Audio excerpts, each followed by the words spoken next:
ज्ञान YouTube channel में जुड़े हुए सभी सत्संगी जनों एवं प्रबुद्ध श्रोताओं का स्वागत है। सभी का अभिनंदन है और सभी को मेरा प्रेम पूर्वक जय शिव। जय शिव।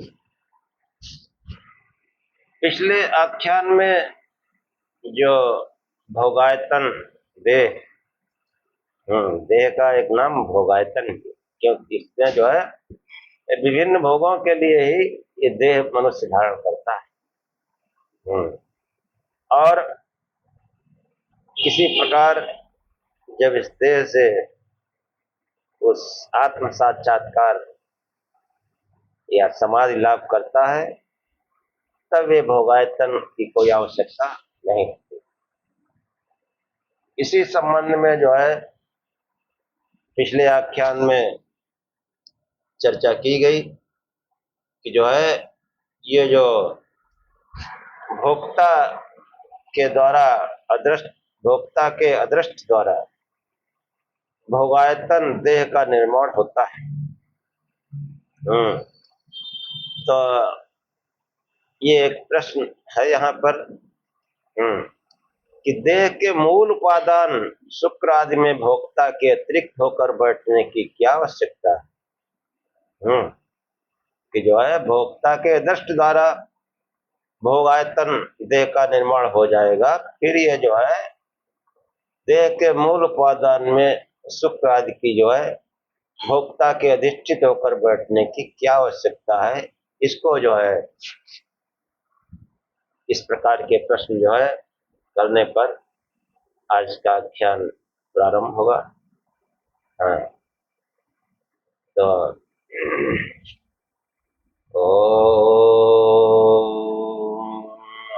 तो सत्गमय तमसो मा ज्योतिर्गमय मृत्योर्मामृतं गमय। हे परम गुरु परमात्मा, हम असत्य से सत्य की ओर ले चले, हमें असत्य से सत्य की ओर ले चले, अंधकार से प्रकाश की ओर ले चले तथा मृत्यु से अमरता की ओर ले चले। इस पूरे शास्त्र में असत और सत का ही विवेचन कि जो है कौन कौन से पदार्थ असत हैं या अचेतन है और चेतन क्या है, वो सत क्या है, इसका जो है भली भांति विवेचन किया गया है। इसलिए पूरे मनोयोग से सुनने पर हमको सत्य की ओर जाने का पथ मिल जाता है। इस प्रार्थना का जो प्रथम पंक्ति है वो यही है, अस्तो मां सद्गमय। हे परमात्मा, हम असत्य से सत्य की ओर चले, यानी सांसारिक पदार्थों से में अनुरक्त न होकर उस चेतन तत्व, उस आत्म तत्व से जुड़े, उस आत्म तत्व को जानने का प्रयत्न करें। और असत क्या है, अचेतन क्या है और चेतन क्या है, पूरे शास्त्र में इसी पर जो है इसी की विवेचना हुई। पूरा शास्त्र जो है और क्यों हुई है, क्योंकि संसार में मनुष्य जो है दुखी देखा जाता है और विचारवान उतना ज्यादा दुखी है। थोड़े थोड़े जो भी सांसारिक कार्य हैं जिनको बड़ा हर्षोल्लास से मनुष्य करता है, उनमें भी कदम कदम पर दुख आता है। किसी विचारवान को देखो कितनी विघ्न बाधाएं, कितना जो है मानसिक तनाव में जीता है। और इसी दुख, नाना प्रकार के दुखों को महर्षि कपिल ने जो है त्रिविध दुख में समेट दिया। कुछ देर दुख जो है वो दैहिक है, अब दैहिक दुख अनेक हैं, लेकिन उन्होंने 3 विभाग कर दिए कि जो देह से संबंधित है दुख वह सब दैहिक दुख, और जो दैवी आपदाएं हैं दैवीय आपदाएं भी अनेक है, भूकंप है, कहीं ओलावृष्टि है, हम्म कहीं जो है हिमपात है, कहीं लू लपट है, हम्म कहीं भूस्खलन है, कहीं ज्वालामुखी फटता है। इस नाना प्रकार की दैवीय आपदाओं को भी उन्होंने एक संवर्ग में रख दिया। ये जो है, जो दैवी शक्तियों से जो दुख आते हैं उनको उन्होंने दैविक दुख कहा। और तीसरे जो है, जो भौतिक अन्य प्राणियों से, अन्य प्राणियों से, सांप बिच्छू वो तो है ही है, मच्छर वो फैलाते ही हैं, सांप बिच्छू जहर देते हैं। मनुष्यों से भी जो है बहुत से हमको कष्ट होते हैं जीवन में, अपने पराये सबसे। अब इतने दुख समूहों से मनुष्य कैसे छुटकारा पाए, इसलिए इस शास्त्र का प्रयोग है कि दुख से छुटकारा तो हर एक व्यक्ति चाहता है। ये कौन चाहता है कि हम दुखी रहें? सब सुखी रहना चाहते हैं, आनंदित रहना चाहते हैं, दुखी कोई नहीं रहना चाहता। लेकिन दुख हमको घेरे ही रहते हैं, घेरे ही रहते हैं। और इसीलिए इस शास्त्र का प्रयोजन है कि तमाम प्रकार से दुखी जनता को देखकर महर्षि कपिल, परम ज्ञानी, परम संत, परम ऋषि, उनका जो हृदय द्रवित हुआ, तब उन्होंने इस सांख्य शास्त्र की रचना की। सांख्य शास्त्र कहा जाता है, बस्ता खटतंत्र और तत्व समास उनके दो ग्रंथ मिलते हैं, उन्हीं के आधार पर इस सांख्य शास्त्र की रचना हुई है। तो वो उन्होंने जो है पूरे शास्त्र को जो है अपने प्रथम सूत्र में ही अंकित कर दिया कि अथ त्रिविध दुख अत्यंत निवृत्ति अत्यंत पुरुषार्थ, कि हम जो दुखों का एक सागर है इसमें पड़े हुए हैं, आनंद की, सुख की अनुभूति बहुत कम है, बहुत कम।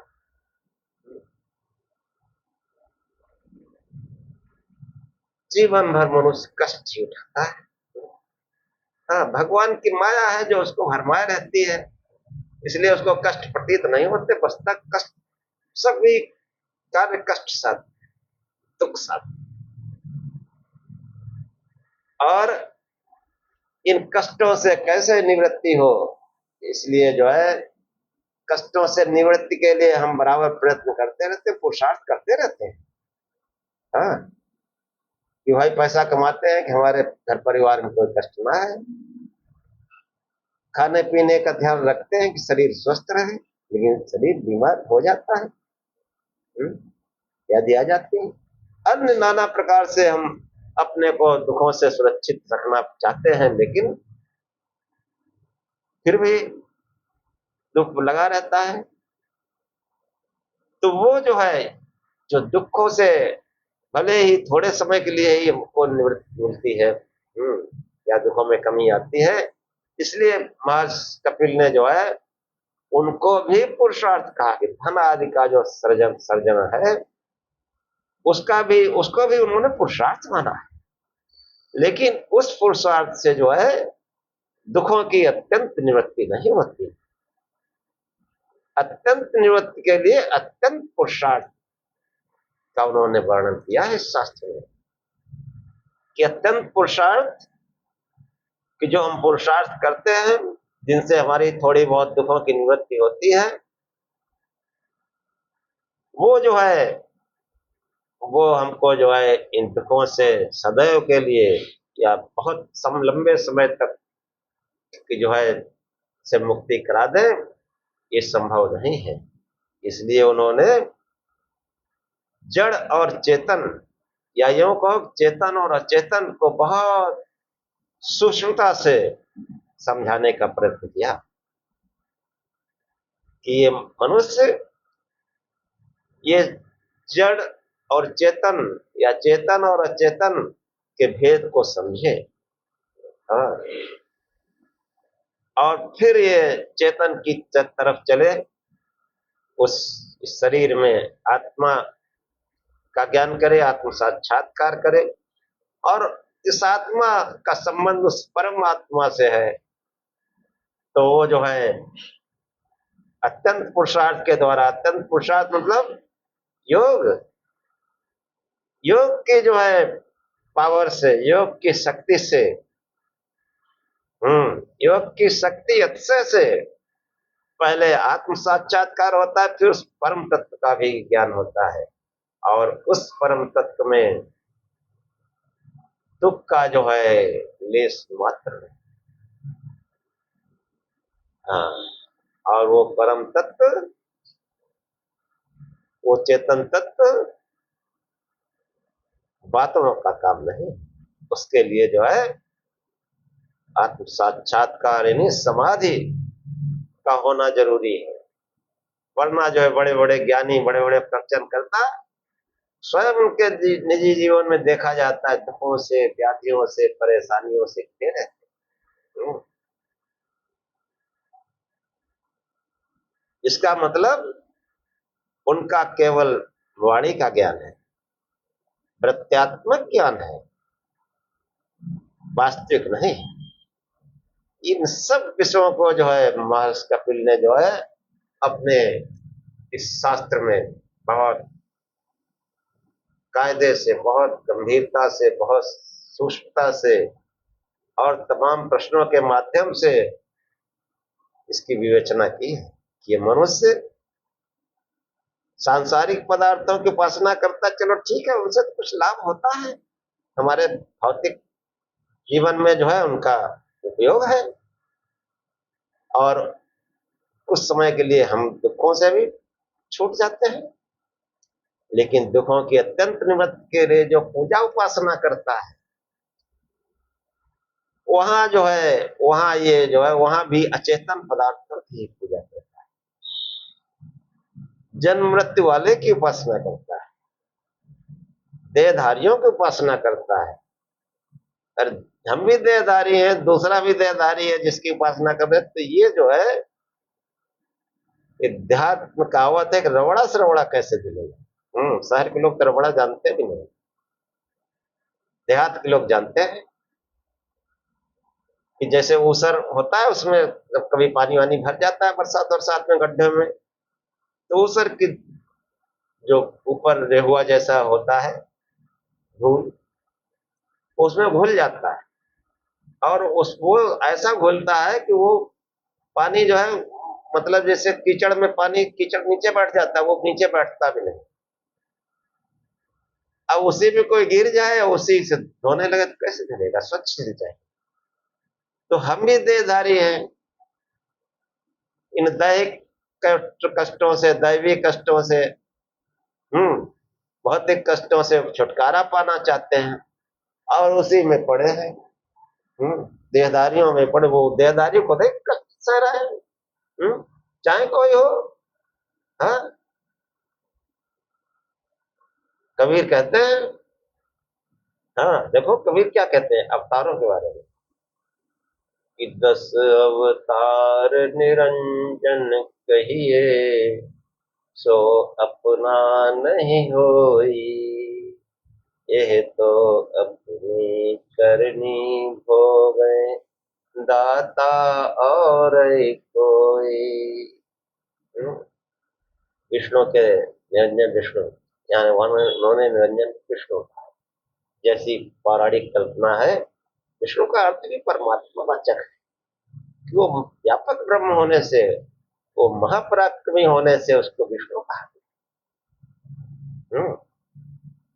और समस्त क्रियाएं कल्याण स्वरूप होती हैं, चाहे वो पराक्रम हो, चाहे रचना हो, चाहे पालन हो, चाहे संहार हो, समस्त क्रियाएं जो है वो कल्याण स्वरूप होती है, कल्याण के लिए होती है, इसलिए वो परमात्मा कल्याण स्वरूप होने से उसका सर्वोत्तम नाम शिव है। महर्षि दयानंद सरस्वती ने भी जो है, जो ईश्वर विषय समोल्लास में जो नाम गिनाए, तो सबसे अधिक नाम गिनाए, अंत में शिव नाम कहा, फिर आगे कोई नाम नहीं कहा। अब शिव के आगे कोई नाम नहीं है। आप देख लीजिए, जो इन्होंने सत्यार्थ प्रकाश पढ़ी हो, देख लीजिए। मैं तो आज समाज का ही साहित्य पढ़ता हूँ। तो वो जो है, ये जो शास्त्र, सांख्य शास्त्र जो है, इसका विवेचन मात्र इतना ही है कि हम चेतन को समझें व चेतन को भी समझें। सत्संग का मतलब है कि सत्य का साथ और असत्य एवं अंधविश्वास का निवारण हमको हमारी समझ में आए। पूरा शास्त्र सही माने में सत्संग ही, कि चेतन और अचेतन, जो सत्य है उसका साथ, जो असत्य है वो हमारी समझ में आए, निवारण हो उसका। तो जो हम, हाँ, संत जो है, संत आप तो उपदेश शब्द, संतों के शब्द भी प्रमाण होते हैं। हाँ, कबीर का जो अभी उल्लेख किया कि 10 अवतार निरंजन कहिए सो पुनः नहीं होगी, ये तो अपनी करनी हो गए। वो परमात्मा कर्म थोड़े करता है, देहधारी कर्म करते हैं। बड़े से बड़े महान पुरुष कर्म करते हैं, सुख दुख भोगते हैं, भोगे हैं। तो वही कबीर कहते हैं कि ये तो अपनी करनी हो गए। चाहे कोई अवतार हो, राम हो, कृष्ण हो, और भी अन्य अवतार हैं, सबने सुख दुख झेले संसार में। सुख दुख है। अब पुराणकारों ने उसमें लीला तरफ साफ वरदान जोड़कर समाथा बना दिया। तो लीला करना होगा, क्या लीला की जरूरत पड़ी है? उसको लीला क्या जरूरत पड़ी? तो वो जो है, ये सब तत्व बहुत गंभीरता से, सूक्ष्मता से इस शास्त्र में समझाए गए हैं। हाँ, तो आज का आख्यान प्रारंभ करते हुए वही जो है, पिछले आख्यान को आगे बढ़ाते हुए महर्षि कपिल कहते हैं कि अदृष्ट द्वारा चेत संबंधस्य तत् असंभवात् जलादिवत् अंकुरे। कि अदृष्ट चेत यानी अदृष्ट द्वारा आत्मा से अधिष्ठित हुए बिना यदि देह रचना मानी जाए, तो आत्मा से संबंध रहित तत्वों का यानी तत् असंभवात् देह रचना के प्रति कारणत संभव न होने से उक्त कथन जो है संगत नहीं है। जलादिवत अंकुरे, जैसे अंकुर की रचना में जल आदि के समान। कि जो है, जब बीज से अंकुर आदि उत्पन्न होने लगते हैं, तब बीज के साथ जल आदि का संपर्क आवश्यक। बीज डाल दिया जाए और वो जमीन भी ठीक न हो, जल वगैरह भी न हो, सूखा हो, तो कैसे जमेगा?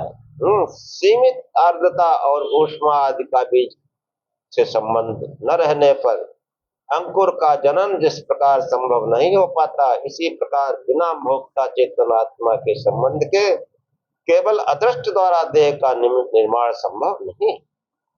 पुरुष भोक्ता के पहले किए हुए धर्माधर्म का नाम अदृष्ट। वे भोक्ता के उपभोग के लिए प्रत्येक रचना में निमित्त रहते हैं।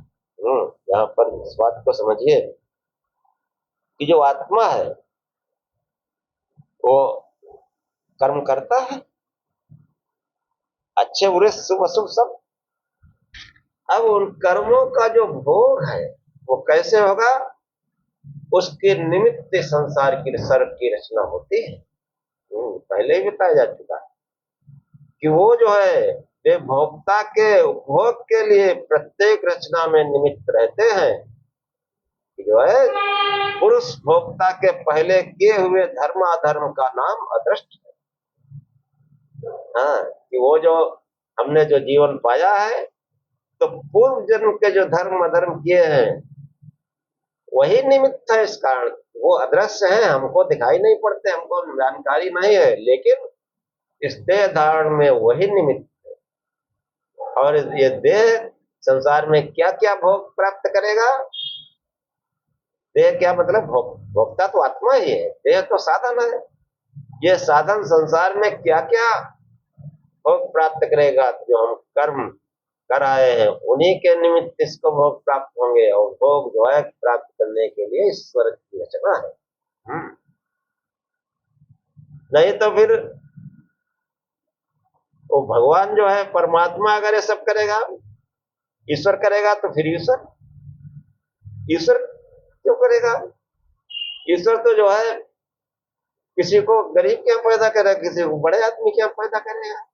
तो ऐसा कैसे करेगा। ईश्वर तो न्याय करता है, उसकी व्यवस्था में न्याय होता है। महर्षि गौतम बुद्ध, महात्मा बुद्ध ने जो है इसको विज्ञान कहा। उन्होंने ईश्वर शब्द का प्रयोग न करके इसको विज्ञान कहा, कि जो हमारे जो संस्कार हैं उनका जो है संस्कार जो है वो संस्कार समूह कर्म से बनते हैं। और ऐसा विज्ञान है कि उन संस्कार समूहों से द्वारा जो है देह की रचना होती है। उन्होंने विज्ञान शब्द प्रयोग किया। और विज्ञान वो भी ईश्वरीय नियम है। उन्होंने ईश्वर शब्द का प्रयोग नहीं किया, लेकिन विज्ञान जो है वो ईश्वरीय नियम है। इस संसार में शुभ और अशुभ कर्म का जो फल मिलता है वो ईश्वरीय नियम के तहत मिलता है, विज्ञान के तहत मिलता है। तो इसलिए जो है कि भोगायतन देह की रचना में भी वे निमित्त हैं, पर मूल उपादान से संबंध बिना उनका निमित्त होना संभव नहीं है। हाँ, संबंध के लिए आवश्यक है कि मूल उपादान भोक्ता आत्मा से अधिष्ठित हो। इसलिए भोगायतन देह के निर्माण के लिए आवश्यक है कि देह के मूल उपादान शुक्राणु आदि भोक्ता आत्मा से में अधिष्ठित रहें। यह रचनाक्रम बड़ा अद्भुत है। हाँ, बड़ा अद्भुत है रचना क्रम। देहादि की रचना में मूल उपादान के साथ भोक्ता चेतन आत्मा बराबर उपस्थित रहते हैं। आज का आधिभौतिक वैज्ञानिक इस रहस्य को न जानता हुआ समझता है कि मैंने अचेतन से चेतन को बना लिया है। अचेतन से चेतन कैसे बन जाएगा। इस अंतर्निहित रहस्य को समझने का यत्न करना चाहिए। प्रसंग व सूत्रकार बताता है कि धर्म अधर्म आदि का प्रादुर्भाव आत्मा के साथ किस अवस्था में संभव होता है। कि धर्म और अधर्म जो उत्पन्न होते हैं उनका आत्मा के साथ किस अवस्था में ये जो है उनका प्रादुर्भाव संभव है। तो महर्षि कपिल इसको समझाते हुए कहते हैं कि निर्गुणत्वात् तत् असंभवात् अहंकार धर्मा हेते। कि निर्गुणत्वात् आत्मा के निर्गुण होने से तत् असंभवात् उसमें संभव न होने के कारण निश्चय पूर्वक ये धर्म अधर्म आदि अहंकार के सहयोग से होने वाले धर्म। कितनी अच्छी बात कि ये जो है आत्मा के निर्गुण होने से, आत्मा कैसी है वो तो निर्गुण है, गुण रहित है। उसमें संभव न होने के कारण उसमें ये जो है धर्म अधर्म संभव नहीं है। ये धर्म और अधर्म निश्चय पूर्वक ये धर्म अधर्म आदि जो है वो अहंकार के सहयोग से होने वाले धर्म हैं। पहले भी आपको समझा चुके हैं कि अहंकार यानी सतरजतम मूल में ये 3 गुण है। आत्मा तो निर्गुण है, लेकिन उसका निष्ठा तत्व इसमें जो है जो मूल प्रकृति है उसमें विक्षोभ है। अब विक्षोभ जब होता है तब वो 3 गुण सक्रिय हो जाते हैं। बहुत ध्यानपूर्वक बात सुनना कि धर्माधर्म कैसे होता है। अब ये जो रजोगुण है बीच में है, और ये रजोगुण पावर का प्रतीक है, अहंकार का प्रतीक है। अहंकार मतलब पावर, इसको गलत उसमें मत लीजिएगा। अहंकार एक पावर है, इसके बगैर कुछ हो ही नहीं सकता। अब ये पावर जो है अहंकार रजोगुण, ये गलत काम भी कर सकती है, सही काम भी कर सकती है। सही काम में भी पावर की जरूरत होती है और गलत काम में भी जरूरत पड़ती है पावर की। तो सही गलत कैसे होते हैं कि अब ये जो रजोगुण है ये स्वयं में कुछ नहीं कर सकता, अकेला कुछ नहीं कर सकता। ये या तो रजोगुण से तमोगुण से जुड़े या सतोगुण से जुड़े, और सतोगुण और रजोगुण में जो प्रबल होता है उसके साथ ये हो लेता है, कमजोर के साथ प्रबल होता है। अब जिसका सतोगुण प्रबल है तो उससे शुभ कार्य होंगे, धर्म ही धर्म होगा, धर्म। और जब वही अहंकार तमोगुण से युक्त हो जाता है तो अधर्म की वासना होती है। धर्माधर्म यही है। और इसलिए जो विद्वान है वो अपने अंतर में वो सत्य को प्रबल बनाए रखते हैं। सत्य को प्रबल बनाए रखने के लिए हमारा भोजन शुद्ध हो, सात्विक शाकाहार हो, तभी तो सत्य की प्रबलता रहेगी। हमारी संगत अच्छी हो, हम सत्य शास्त्रों का पाठ करें, अध्ययन करें। इन सब साधनों से जो है ये सतोगुण की प्रबलता बनी रहती है। और ऐसे मनुष्यों से हमेशा धर्म ही होते हैं, शुभ कार्य ही होते हैं। उनका जो अहंकार है वो हमेशा सत्य की ओर झुका रहता है, वो प्रबलता से सुख कर्म संसार में होते हैं। और जिनका खान पान दूषित है, जिनके संगी साथी दुष्ट लोग हैं, जो गंदा साहित्य पढ़ते हैं, वो फिर अधर्म करते हैं। वो उनमें अधर्म, उनसे अधर्म ही होगा। तो यही जो है इसमें समझाने का प्रयत्न किया गया कि निर्गुणत्वात् तत् असंभवात् अहंकार धर्मा ये थे। कि वह आत्मा जो है वो निर्गुण होने से उसमें जो है धर्म या अधर्म कुछ संभव नहीं है, लेकिन वह इस देह का अधिष्ठाता है। उसकी मौजूदगी से ये जो मूल प्रकृति है उसमें विक्षोभ होता है, हलचल होती है, और उस हलचल से अहंकार जागृत होता है। अब ये अहंकार जैसा मैंने अभी बताया सत्य के साथ भी जुड़ सकता है और तम के साथ भी जुड़ सकता है, और इसी से धर्माधर्म आदि कर्म होते हैं। जब जब सो के जगते हैं तो कभी तो हम एकदम बिल्कुल तरोताजा जगते हैं, ये सत्य का प्रभाव है। और कभी कभी शाम को खूब दावत खा के आए 12 बजे, अब वो जग तो गए, आलस तो आए गए। तो थोड़ा उठ के भजन ध्यान करते थे वो कभी नहीं दे रहा, क्योंकि अब उसमें वो आलस्य, आलस तमोगुण का प्रतीक है। और बढ़िया भजन करके बढ़िया भोजन करके सो, सवेरे अपने आप ऑटोमेटिक नींद खुली, तरोताजा, भगवत भजन शुरू, शिव जाप शुरू। हाँ, अपना जो है जो भी दिनचर्या है वो करते हैं, जाप शुरू, और उसके बाद नहा धो के आराम से बैठे ध्यान कर रहे हैं। ये सत्य का प्रभाव है। तो ये जो है आत्मा के निर्गुण होने से विशुद्ध आत्मा के साथ धर्म आदि का प्रादुर्भाव संभव नहीं। अहम भावना के रहने पर उन कर्मों का अनुष्ठान हो पाता है जो धर्माधर्म आदि को प्रादुर्भाव में लाते हैं। इसलिए उन्हें अहंकार का धर्म कहा जाए तो ये अनुपयुक्त न होगा, यही उपयुक्त है, यही सही है। सांख्य में गुण पद से सत्य स्तंभ का बोध होता है। आत्मा उनसे अतिरिक्त होने के कारण निर्गुण कहा जाता है। प्रकृति के संपर्क में आने से आत्मा वृत्ति रूप स्वरूप होता है। बुद्धि अहंकार आदि प्राकृत तत्व आत्मा की इस स्थिति के लिए साधन होते हैं। मतलब उस धर्माधर्म के साधन होते हैं। हाँ। तो वो जो है आगे फिर प्रश्न करता कहता है कि बुद्धि आदि के संपर्क में आत्मा जीव कहा जाता है। यह बताता है। हाँ, तो महर्षि कपिल कहते हैं कि विशिष्टस्य जीवत्वम अन्वय व्यतिरेकात्, विशिष्टस्य मतलब बुद्धि आदि सहित आत्मा का जीवत्वम जीव होना कहा जाता है अन्वय व्यतिरेक से।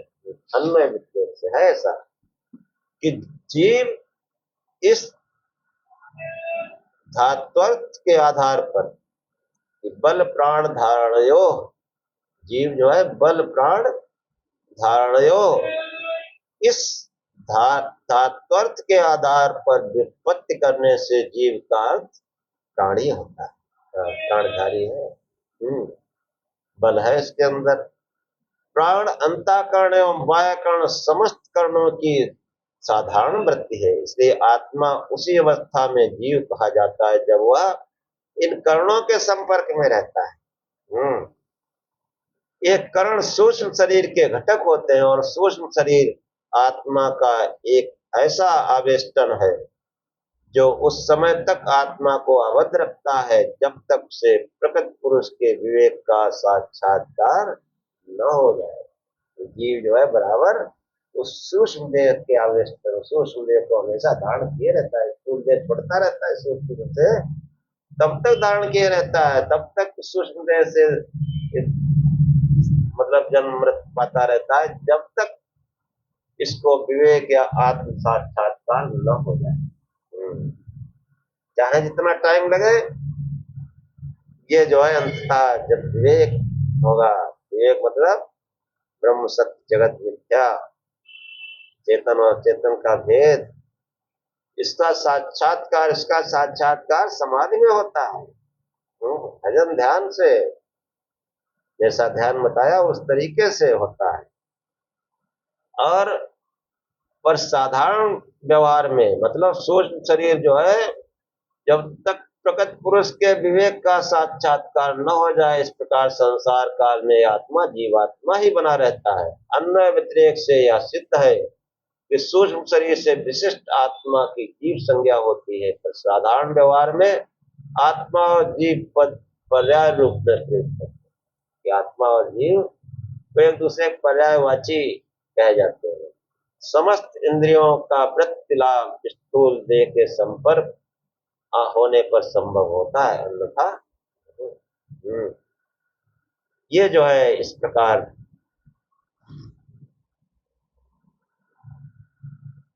पूरा जो है सिस्टम कितना सुंदर और कितना महान, कितना सूक्ष्म ज्ञान है हमारे साथ। बड़ी विडंबना है कि हमारे पढ़े लिखे लोग इसको पढ़ने का क्यों नहीं करते।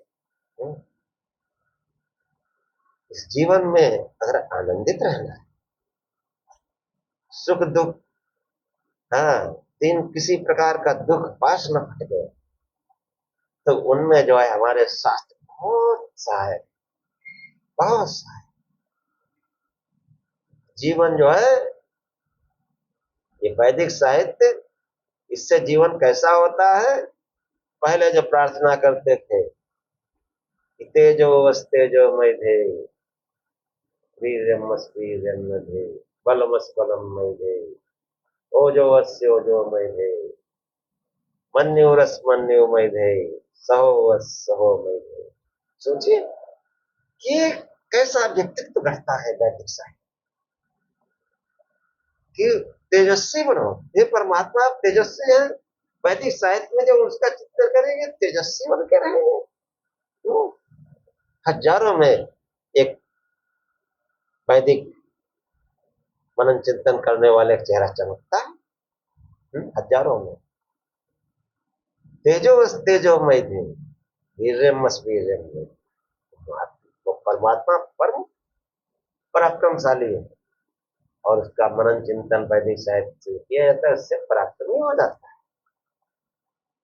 और बलवश बलवान होता है। हाँ, शक्तिमान है, सर्वशक्तिमान है, उसका चिंतन करने से शक्तिमान हो जाता है।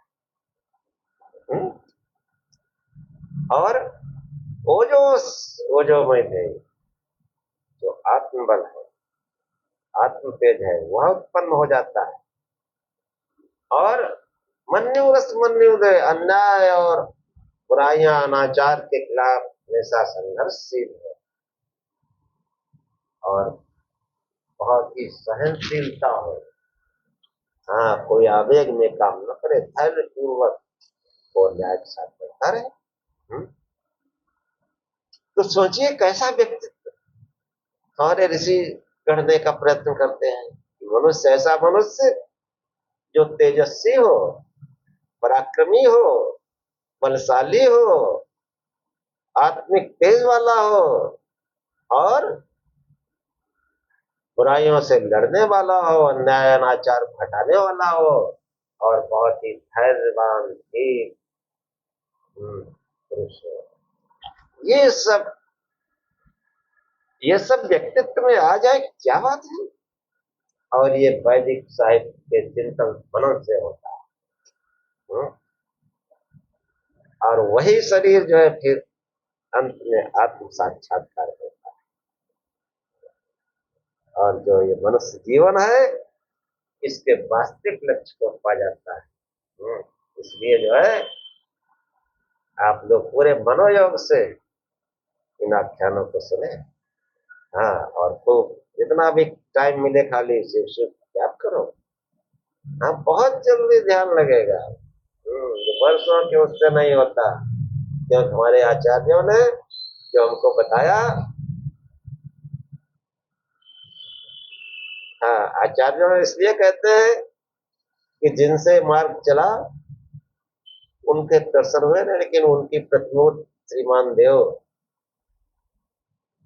उन्होंने जो हमको बताया और जो हमने समझा बड़े लंबे प्रयत्न से, उसी को मैं बराबर जो है बताने का प्रयत्न करता हूँ।